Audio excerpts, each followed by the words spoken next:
Bonjour tout le monde, Alexandre Chagnon, pharmacien ici.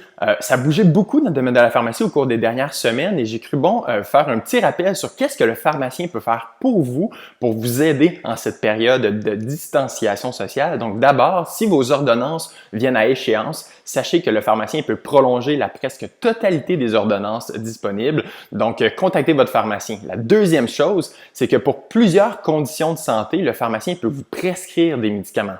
Par exemple, si vous avez fait une infection urinaire et que vous êtes une femme, le pharmacien pourrait represcrire un des antibiotiques que vous avez eu dans les 4 dernières années. La même chose pour les feux sauvages, pour les hémorroïdes et même pour les fameuses allergies qui s'en viennent dans pas très longtemps et qui, même pour certaines personnes, a déjà commencé.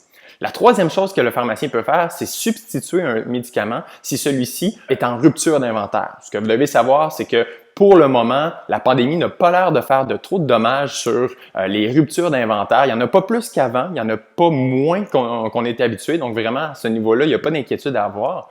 Et la quatrième chose que le pharmacien peut faire depuis pas très longtemps, c'est vacciner. Donc bien entendu, on ne se rend pas en pharmacie tout de suite pour recevoir tous nos vaccins. On essaie d'attendre un peu, mais quand on va avoir un vaccin contre la COVID-19, à ce moment-là, on va pouvoir compter sur l'équipe de pharmaciens pour pouvoir nous vacciner. Donc, comment on tire le maximum de notre relation avec notre pharmacien en ce moment? C'est très simple. D'abord, on ne se rend pas en pharmacie si on n'en a pas de besoin. Si vous devez contacter votre pharmacien, faites-le soit par Internet, soit par téléphone. Essayez de préparer également vos médicaments à l'avance, donc appelez ou utilisez le renouvellement en ligne pour ce faire.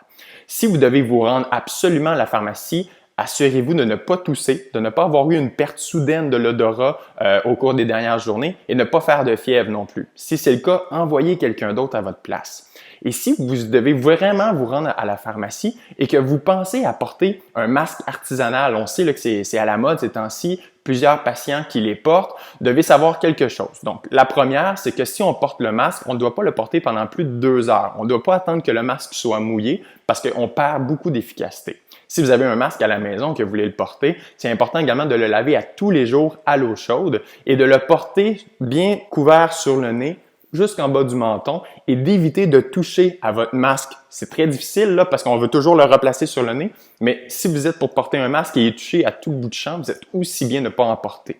Et donc, c'est ce qui conclut ma petite capsule. Si vous avez des questions pour votre pharmacien, sachez que vous pouvez le faire par téléphone, bien entendu, mais également par Internet sur la plateforme de questions-pour-un-pharmacien.com. Et on se revoit dans quelques semaines pour une autre capsule, comment profiter au maximum de la relation que vous avez avec votre pharmacien. Bonne fin de journée. Au revoir.